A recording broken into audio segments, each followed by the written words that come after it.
కవితకు తీహార్ జైల్లో సినిమా చూపిస్తున్నారా? ప్రత్యేక వెసులుబాట్లు ఉన్నప్పటికీ ప్రత్యేక వెసులుబాట్లను కల్పించకుండా జైలు అధికారులు కవితకు చుక్కలు చూపిస్తున్నారా?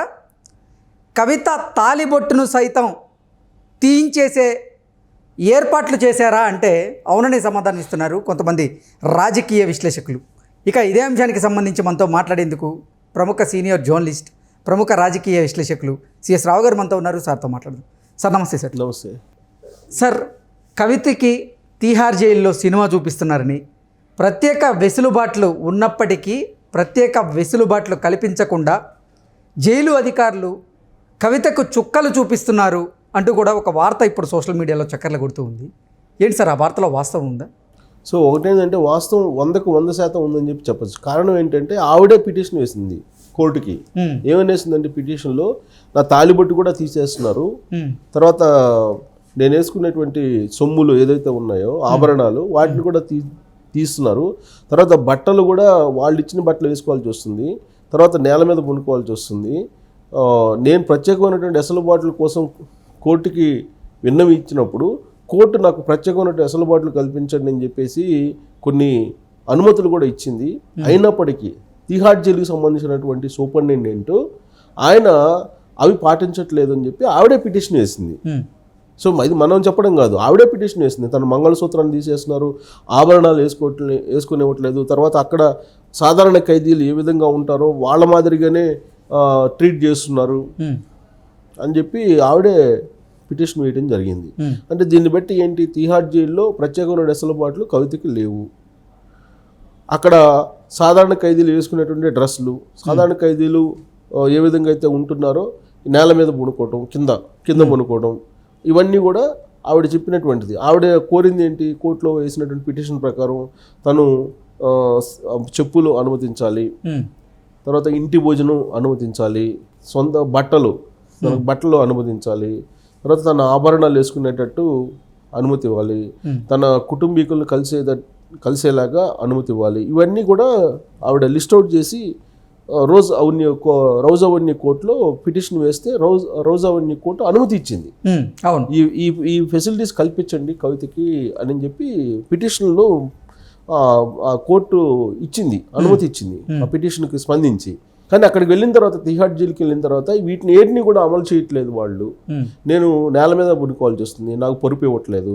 యాక్చువల్గా పరుపు అనుమతి కూడా ఇచ్చింది, పరుపు తీసుకునేదానికి, బెడ్షీట్లు, సొంత బెడ్షీట్లు తీసుకునేదానికి, వీటన్నిటికి అనుమతి ఇచ్చింది. కానీ ఆవిడేం పిటిషన్ వేశారు ఇప్పుడు సూపరింటెండెంట్ మీద, తీహార్ జైలు సూపరింటెండెంట్ మీద, నాకు బెడ్షీట్లు ఇవ్వట్లేదు, నా సొంత బెడ్షీట్లు వాడుకునేదానికి అవకాశం ఇవ్వట్లేదు, తర్వాత నేను నేల మీద పడుకోవాల్సి వస్తుంది, ప్రత్యేకమైనటువంటి బెడ్ ఇవ్వట్లేదు, పరుపు ఇవ్వట్లేదు, పరుపు వేసుకుని ఇవ్వట్లేదు, తర్వాత చెప్పులు వేసుకొని ఇవ్వట్లేదు, స్లిప్పర్స్కి అనుమతి ఇవ్వాలని చెప్పేసి కోరాను, చెప్పులు వేసుకోవడానికి అనుమతి ఇవ్వట్లేదు, తర్వాత నా మంగళసూత్రం కూడా వేసుకొని ఇవ్వట్లేదు, ఆభరణాలు వేసుకోవడానికి అనుమతి మీరు ఇచ్చినప్పటికీ కానీ నా మంగళసూత్రం కూడా ఉండనివ్వట్లేదు, వాళ్ళు మంగళసూత్రాన్ని కూడా తీసేస్తున్నారు.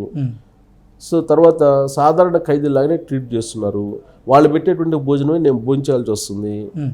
కానీ నేను కోర్టు నుంచి అనుమతి పొందాను ఇంటి నుంచి భోజనం తెచ్చుకునేదానికి, కానీ వాళ్ళను అనుమతించట్లేదు, వాళ్ళు అక్కడ ఖైదీలకు పెట్టేటువంటి భోజనం నాకు పెడుతున్నారు. ఇలాంటివన్నీ కూడా ఆవిడ పొందుపరిచి ఒక పిటిషన్ వేయడం జరిగింది ఇక్కడ రోజ్ అవెన్యూ కోర్టులో. అది నిజమా అబద్ధమా అనేది రోజ్ అవెన్యూ కోర్టు పరిశీలిస్తుంది. ఎందుకంటే 1వ తారీఖు హియరింగ్ ఉంది, ఈ లోపు ఈ పిటిషన్ వేశారు. అంటే నిజంగానే అక్కడ కవితను ఆ విధంగా ట్రీట్ చేస్తున్నారా, లేదంటే బెయిల్ కోసం పిటిషన్ వేశారు కాబట్టి ఆ బెయిల్ పిటిషన్ వాదనకు వస్తుంది కాబట్టి ఇలాంటివి ధిక్కరణ జరుగుతుంది తిహార్ జైల్లో అనేది చూపించి బెయిల్ తీసుకొచ్చుకునేటువంటి ప్రయత్నమా అనేది నిర్ధారించాలి, కోర్టు నిర్ధారించాలి. ఎందుకంటే కోర్టు అనుమతించింది, కోర్టు అనుమతించినటువంటి వెసులుబాట్లన్నింటినీ కల్పించాల్సినటువంటి బాధ్యత కోర్టే తీసుకోవాలి. ఒకవేళ ఆ వెసులుబాటును కల్పించకపోతే తీహార్ జైలు సూపరింటెండెంట్ మీదనో అక్కడ సిబ్బంది మీదనో చర్యలకు ఆదేశించాలి court, Rouse Avenue court. Plus అక్కడ పర్యవేక్షించాలి, అసలు ఏం జరుగుతుందని చెప్పి పర్యవేక్షించాలి. వాస్తవంగా సీసీ కెమెరా ఫుటేజ్ అవన్నీ సబ్మిట్ చేస్తారు కోర్టుకి. ఎందుకంటే కవిత అనేకమైన ఆరోపణలు చేస్తుంది తీహార్ జైలు సిబ్బంది మీద, సూపరింటెండెంట్ మీద. సో ఆరోపణలు చేసినప్పుడు ఆరోపణలు నిజమా అబద్ధమా అని కోర్టు అడిగినప్పుడు ఖచ్చితంగా కోర్టుకు సంబంధించి జైలుకి సంబంధించిన సూపరింటెండెంట్ చెప్పాలి, అబద్ధము, మేము మీరు ఏదైతే ఆదేశాలు జారీ చేస్తారో ఆ వెసులుబాట్లను మేము కల్పిస్తున్నాం అని చెప్పి సీసీ కెమెరా ఫుటేజ్ తీసుకొచ్చి చూపించాల్సినటువంటి బాధ్యత సూపరింటెండెంట్ మీద, జైలు సూపరింటెండెంట్ మీద ఉంది. అది చూపిస్తే ఓకే, లేదంటే సూపరింటెండెంట్ మీద యాక్షన్ తీసుకునేటువంటి అవకాశం ఉంది. ఇది తర్వాత బెయిల్కి సంబంధించి ఏప్రిల్ 1వ తారీఖున విచారణకు రాబోతున్నారు రౌజ్ అవెన్యూ కోర్టులో. ఇప్పటికే ఆ పిటిషన్ వేస్తున్నారు. ఏం వేస్తున్నారు, మా పిల్లలు మైనర్లు, మా పిల్లలు ఎగ్జామ్స్ ఉన్నాయి కాబట్టి మధ్యంతర బెయిల్ ఇవ్వండి అని చెప్పి అభ్యర్థిస్తూ పిటిషన్, ఆల్రెడీ పిటిషన్ ఉంది. 1వ తారీఖున దాని హీరింగ్ రాబోతుంది. ఈమె రిమాండ్ ఎప్పటి వరకు ఉంది, జ్యుడిషియల్ రిమాండ్ 9వ తారీఖు వరకు ఉంది.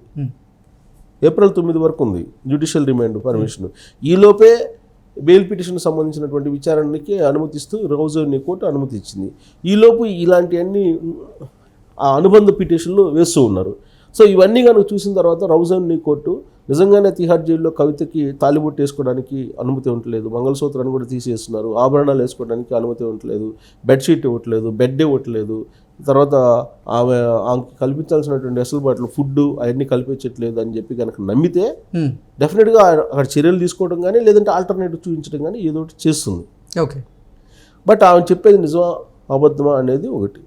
యాక్చువల్గా కవిత జైలుకి వెళ్ళిన తర్వాత తిహార్ జైలుకి తరలించేటప్పుడు సోషల్ మీడియాలో కూడా మనం చూసాం ఆవిడని ఏ విధంగా తరలించారు, ఏ వాహనం తరలించారు అనేది.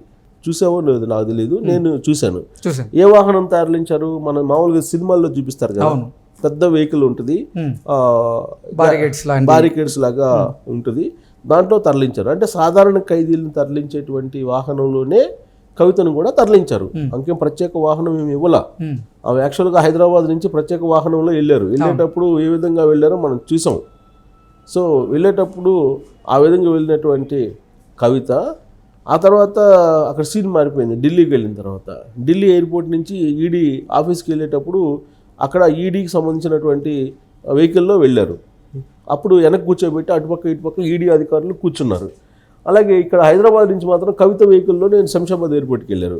ఆవిడ ముందు సీట్లో కూర్చుంటే ఈడీ అధికారులు వెనక సీట్లో కూర్చున్నారు. అంటే వేరియేషన్ చూడు. హైదరాబాద్ నుంచి శంషాబాద్ ఎయిర్పోర్ట్కి వెళ్ళేంత వరకు ఒక రకంగా వ్యవహరించింది ఈడీ. ఆ తర్వాత ఢిల్లీలో దిగిన తర్వాత ఢిల్లీ ఎయిర్పోర్ట్ నుంచి ఈడీ ఆఫీస్ దగ్గర ఇంకొక రకంగా వ్యవహరించింది. ఈడీ ఆఫీస్ నుంచి తిహార్ జైలుకి తరలించేటప్పుడు ఇంకొక రకంగా వ్యవహరించింది. అంటే సాధారణ ఖైదీలాగా అయిపోయింది ఎవరు, కవిత.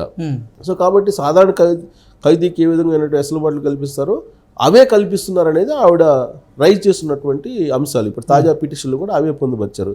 కాబట్టి ఆయన చెప్పిన దాని ప్రకారం కటిక నేల మీద మునుక్కుంటుంది, వాళ్ళు పెట్టేటువంటి తిండే తింటుంది, వాళ్ళు ఇచ్చేటువంటి బెడ్షీట్లు సాధారణ ఖైదీలాగానే బతుకుతుంది, ప్రత్యేకమైనటువంటి వెసులుబాట్లు ఆమెకి లేవు అనేది ఆమె పిటిషన్ని బట్టి మనం.